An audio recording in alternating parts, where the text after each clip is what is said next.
For nearly a decade, Liam Callahan was the man Hollywood worshipped. He wasn't just an actor, he was the actor. The one producers rewrote scripts for.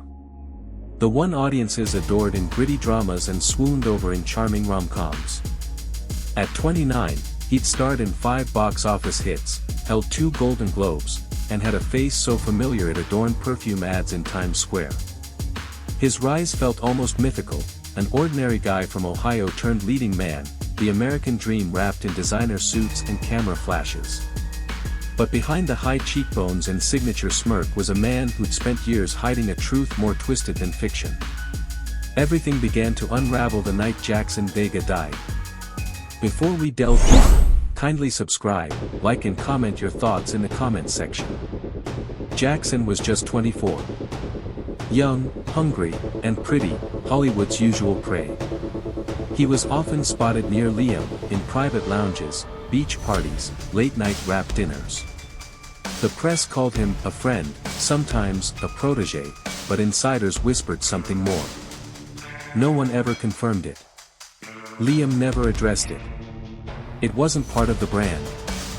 On March 4, 2023, Jackson was found face down in Liam's guesthouse pool room. The coroner's report said fentanyl poisoning, a brutal overdose. Tragic, but not uncommon in their world. At first, the headlines were gentle. Actor's friend dies in Malibu estate. Liam issued a carefully worded statement expressing grief, and for a moment, the world moved on. But grief didn't explain the text messages recovered from Jackson's phone. You promised this wouldn't happen again. You said I'd feel safe. I can't do this anymore. The most chilling one arrived just 6 hours before he died. Come clean, or I will. When detectives questioned Liam, his answers were vague, rehearsed.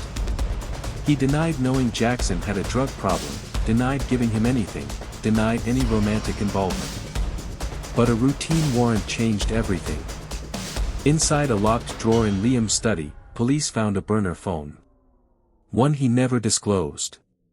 On it were messages, long threads between Liam and Jackson, arguments, pleas, even photos of substances Liam had allegedly supplied.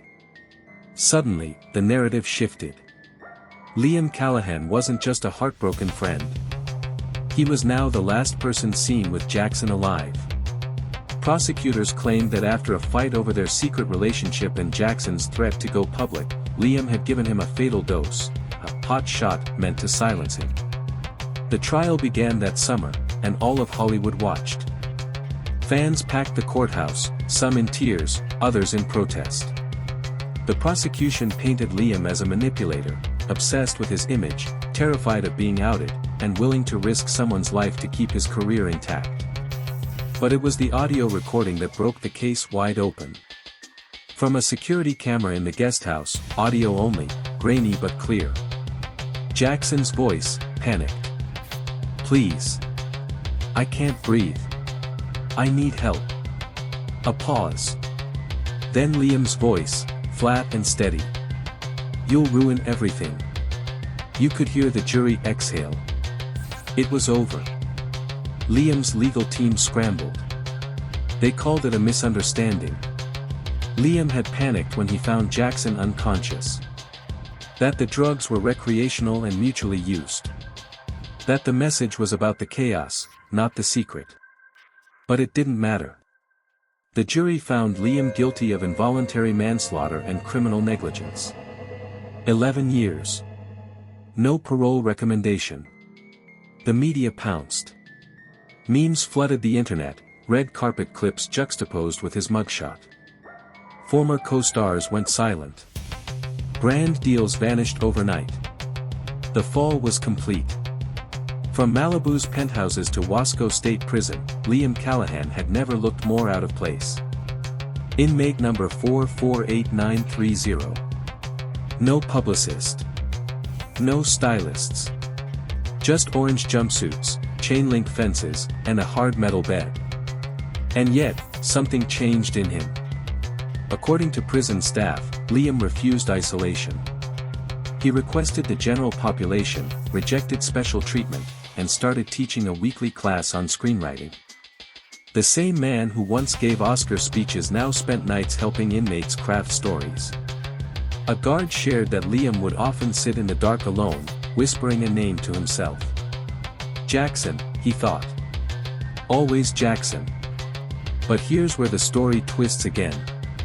6 months into his sentence, Jackson's older brother, Derek, received an anonymous package. No return address. Inside, a USB drive. On it was video footage from a different camera, one that no one knew existed. In the silent, blurry footage, Jackson is alone, stumbling, agitated. He pulls out a small vial, fills a syringe, injects himself. Liam doesn't appear in the frame until nearly 2 minutes later. He rushes in, clearly panicked. He kneels beside Jackson, tries to shake him awake. He calls out, though there's no sound, his mouth forms the words, "Call 911." He pulls out a phone, hesitates. And stops. That hesitation, prosecutors argued, was murder. But this footage told a more complicated story. Yes, Liam failed to act. Yes, he lied. But did he kill Jackson? Or did he simply try to cover up a terrible truth, that he loved someone he could never publicly claim, someone who died not because of malice, but fear? Derek took the footage to the district attorney's office.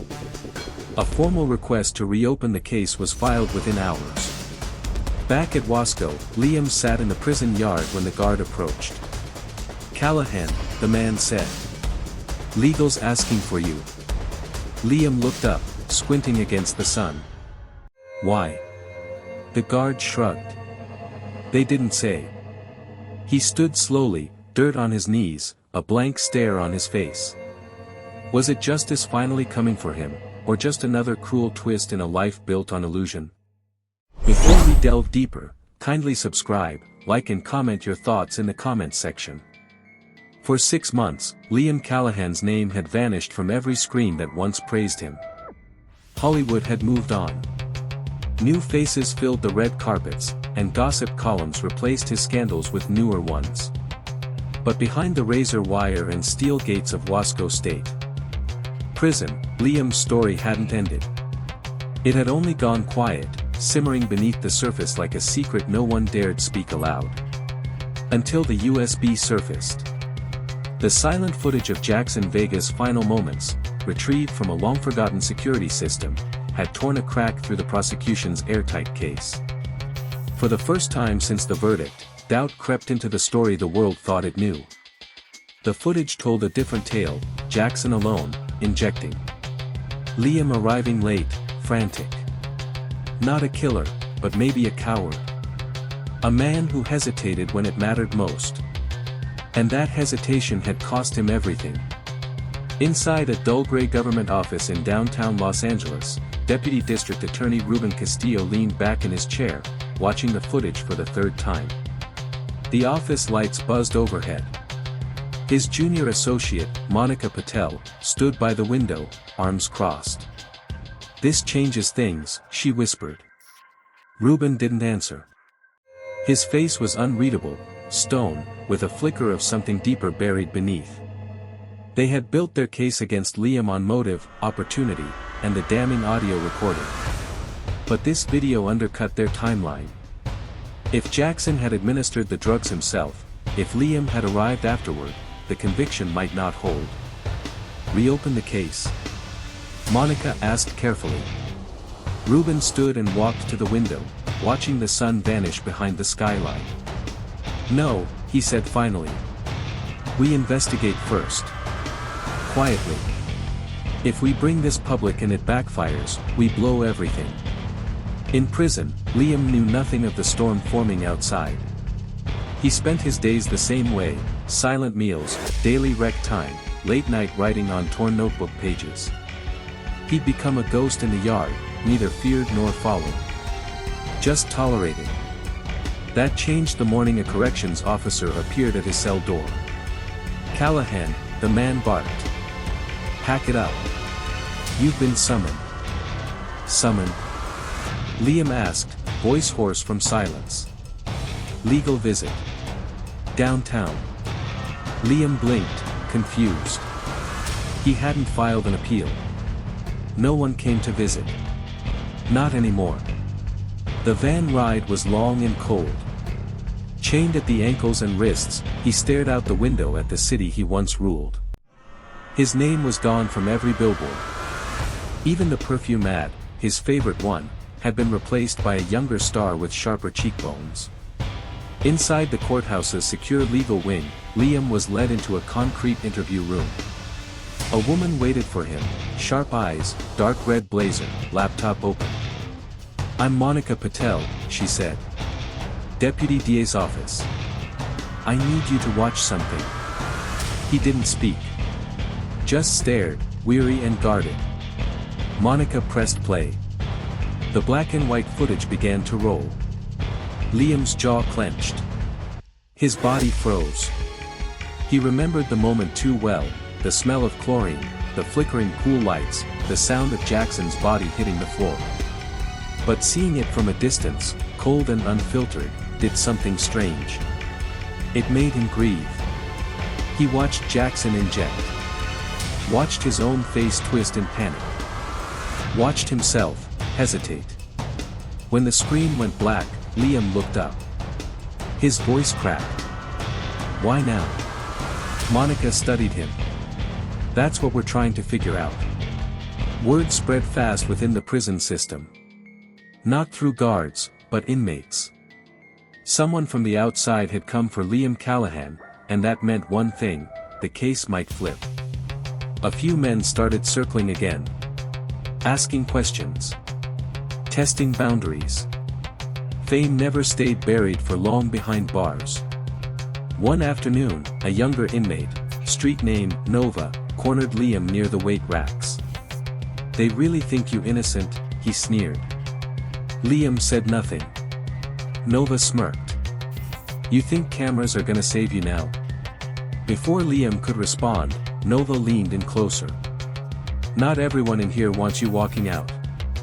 That night, Liam didn't sleep. Meanwhile, Monica and Ruben dug deeper. The footage was real. The timestamps were clean. But new evidence always brought new shadows. Jackson's autopsy had shown bruising on his arm inconsistent with a single injection site. A secondary puncture, possibly older, or from someone else's hand. Then came the financials. 2 days before his death, Jackson had deposited $10,000 in cash. From an anonymous source. When Derek Vega was questioned, he shook his head. "He told me he was done with Liam. That he was going to the press." Monica nodded. But someone paid him to stay quiet. And the text, "Come clean or I will," suddenly took on new weight. Maybe it hadn't been about love, or heartbreak. Maybe it had been about leverage. Liam's next legal visit wasn't in a courtroom. It was inside a confidential chamber at the DA's office. Monica met him again, this time with 2 other attorneys and a court reporter. "We're reopening your case," she said. "But not for retrial. For possible exoneration." Liam blinked. "No retrial. We're reviewing new evidence. If the findings hold, you'll be released under review and reclassified as a wrongful conviction." He stared at the floor. "And if they don't hold? Then you go back. Until your sentence is up." A long silence stretched between them. Then he asked, barely audible, "What happens to Jackson's name?" Monica paused. "It depends on what else we find." But someone didn't want the truth found. 3 days later, Derek Vega was found unconscious in his apartment. An overdose. Narcan revived him, barely. His apartment had been ransacked. The USB drive? Missing. When he became slightly conscious, he whispered one thing.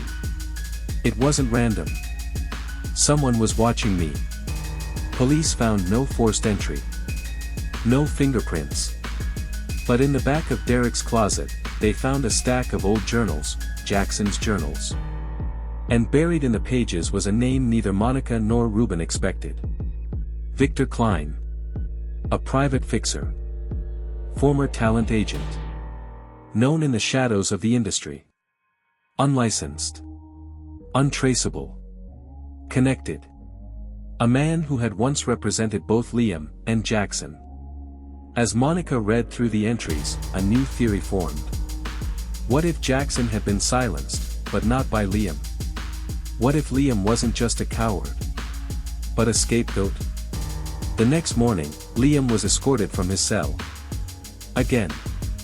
But this time, he wasn't told why. No legal visit. No court order. Just a van. A different driver. A silent ride. As the vehicle passed through the gates, the driver finally spoke. Change of plans. Liam turned. Where are we going? The man didn't answer. Instead, he smiled.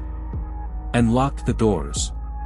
Before we delve deeper, kindly subscribe, like and comment your thoughts in the comments section. The van cut through the streets of Bakersfield in eerie silence. No prison guards. No legal team.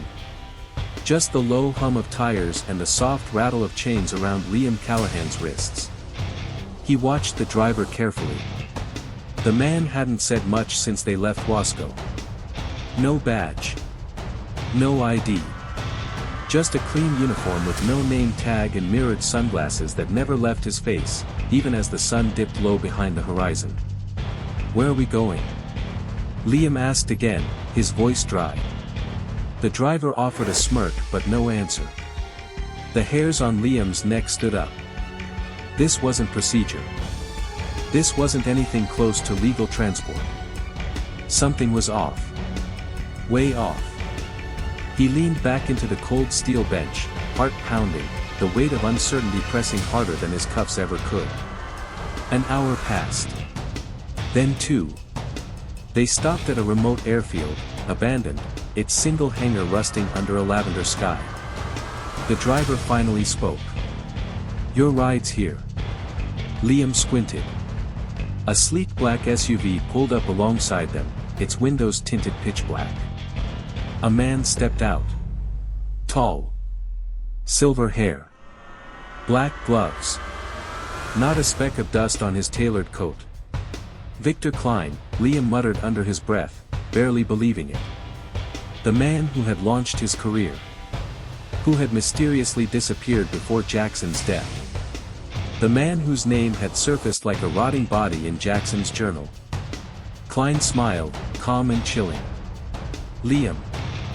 I thought we could talk, away from the noise.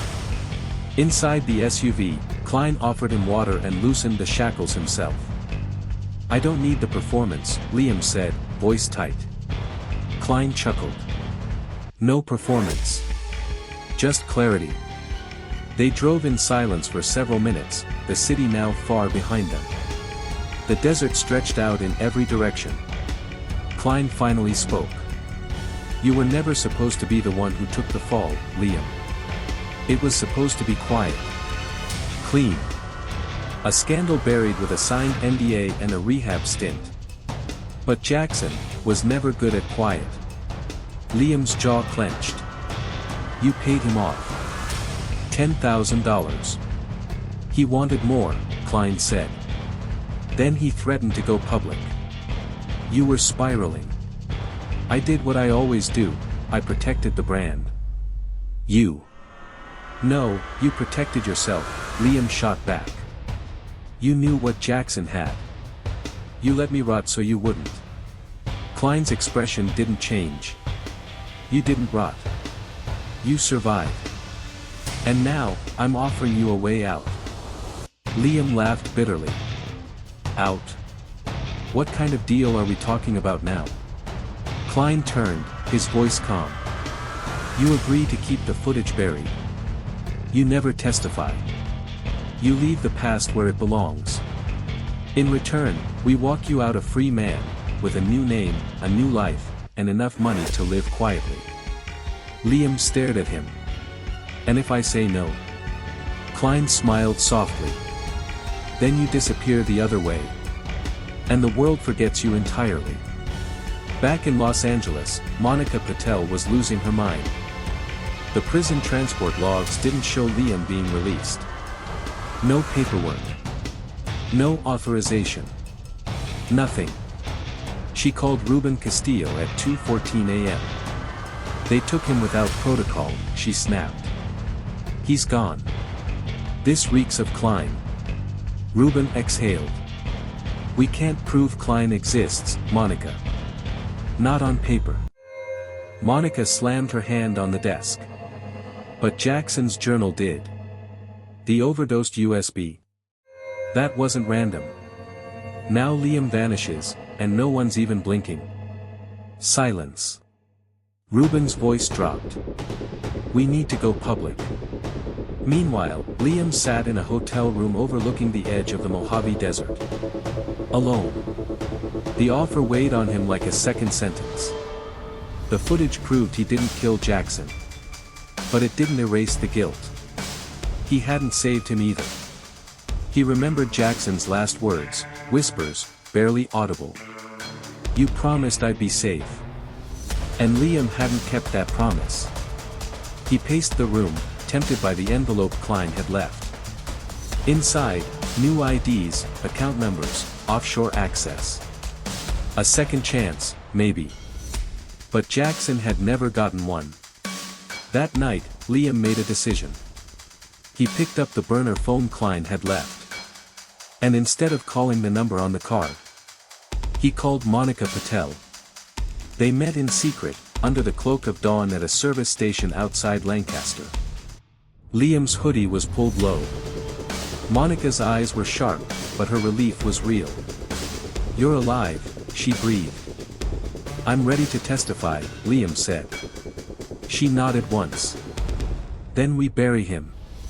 But by the time they returned to the city, Victor Kline was already gone. His offices, cleaned out. His old aliases, cold trails. The man had vanished like smoke. And the evidence linking him to Jackson's final days. It burned with him. Almost. Because Derek Vega was still alive. Barely. And when he finally woke up in a guarded hospital bed 2 weeks later, he looked at Monica with glassy eyes and whispered. There's a vault. Jackson kept everything. Photos. Contracts. Audio. He knew this would happen. Monica's heart stopped. Where is it? Derek coughed, voice thin. Not where, who? Liam stepped forward. Who? Derek looked at him, eyes glassy. Then he whispered a name. Your mother. Before we delve deeper, kindly subscribe, like and comment your thoughts in the comments section. Liam Callahan hadn't seen his mother in nearly 5 years. Not since the tabloids first called him a murderer. Not since she slammed her door and told reporters she had no son. But now, her name had surfaced in the most unthinkable place, whispered through cracked lips by the one man who barely survived Victor Kline's reach. And the truth Derek Vega left hanging in that hospital room would unravel the very last thread Liam had been clinging to. She lived in a cottage on the edge of Big Bear Lake, remote, picturesque, the kind of place where no one asked questions. When Liam arrived, accompanied by Monica Patel and 2 plainclothes federal agents, the sun had just begun to rise behind the trees. She opened the door slowly, aged by the years but unmistakable, tall, elegant, with a deep sadness in her eyes. Liam, she said quietly. You look tired. He didn't answer. He stepped into the home that once felt like a sanctuary. It was colder now. On the coffee table sat an old wooden jewelry box. Inside it, beneath layers of felt and silence, was a flash drive. He picked it up slowly. Jackson's initials were carved into the plastic casing with a dull blade. His mother closed her eyes. I begged him not to get involved, she whispered. I told him what Kline was capable of. But he wouldn't listen. Monica stepped forward. Why did he give this to you? Her voice cracked. Because Liam wouldn't believe it if it came from anyone else. They plugged the drive into a laptop right there at the kitchen table. The folder opened like Pandora's box. Documents. Wire transfers. Audio recordings. A signed non-disclosure agreement with Liam's forged signature. And at the center of it all, footage Kline had tried to bury. A private meeting between Kline and Jackson. Voices hushed. Jackson crying. "I can't carry this anymore," Jackson said on the recording. "If anything happens to me, you tell Liam." "I tried." Liam's fists clenched, jaw trembling. He left the table, walked outside, and vomited into the pines. By week's end, the federal case had exploded. Victor Kline's name was dragged out of the shadows and into subpoenas. The media erupted. The fixer unmasked. Callahan cleared. Jackson Vega's death wasn't an accident. Liam returned to court in a dark suit with no cuffs. When the judge overturned his conviction, Liam didn't smile. He didn't cry. He simply exhaled. For words echoed through the room. Justice. Long overdue. Delivered. But something still lingered. Because freedom wasn't the same as forgiveness. Later that night, Liam visited Jackson's mother. She opened the door and slapped him before he could speak. Then she pulled him into a hug and sobbed into his chest. "He loved you, Liam," she whispered. "You were his family. He didn't care about the press. He cared about you." Liam sat on her porch until dawn. A month passed. Victor Kline, now a fugitive, remained in the wind. His properties were seized. Warrants issued. His empire, dismantled. Monica Patel was promoted to lead federal prosecutor for celebrity crimes. Derek Vega entered witness protection. And Liam Callahan? He disappeared too. But not forever. 1 year later, a new podcast dropped overnight, no ads, no promotion, just a haunting title. The Vault, Hollywood's Real Fixer. The voice was unmistakable. "Everyone thought I was the villain," Liam said in the opening line. "But I was just the mirror. The one who saw the monster coming, and blinked." The podcast exposed everything. The names. The files. The hush money. It made headlines. Awards. Enemies. But Liam didn't care.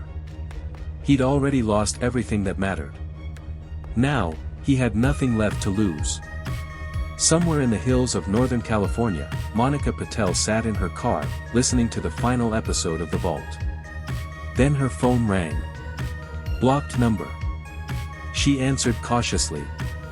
Monica Patel. The voice on the other end was calm. Smooth. "Nice story, counselor. But you didn't get all of it." She froze. "Who is this?" The voice chuckled softly. "Tell Liam, the real fixer was never me." Click. The line went dead. Monica stared into the darkness, her hand trembling. The end.